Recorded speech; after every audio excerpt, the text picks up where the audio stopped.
அடுத்த 30 ஆண்டுகளுக்கு தமிழகம் ஒரு மிகப்பெரிய வளர்ச்சி பாதையும் மாற்றத்தையும் பார்க்க போகுது. அதற்கு பல்வேறு அறிகுறிகள் இருக்கு. இப்ப நடக்கிற ஒரு அறிகுறியை நான் சொல்றேன். இந்த நிகழ்ச்சி இங்க நடந்துகிட்டு இருக்கு. இதுவும் யூடியூப்ல லைவ்ல போயிட்டு இருக்கு.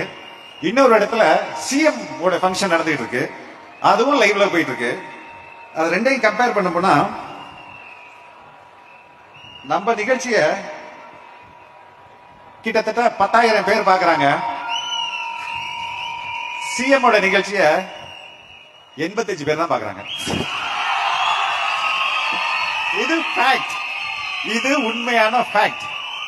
சிஎம் ஓட அந்த ஸ்பீச்சுக்கு மொத்தமா லைக் போட்டதே 15 பேர் தான்.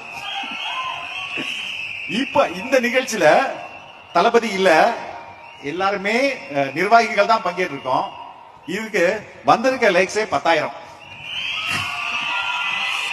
சோ இது எதை காட்டுது?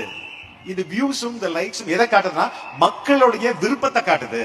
மக்கள் விருப்பம் எதை நோக்கி இருக்குது காட்டுது. அப்போ மக்களுடைய விருப்பம் திமுக மீது இல்ல.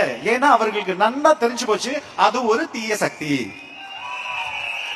அப்போ மக்களுடைய விருப்பம் எங்க இருக்கு அப்படின்னா அது தாவேகா மேல இருக்கு. ஏன்னா அது ஒரு தூய சக்தி. ஓகே.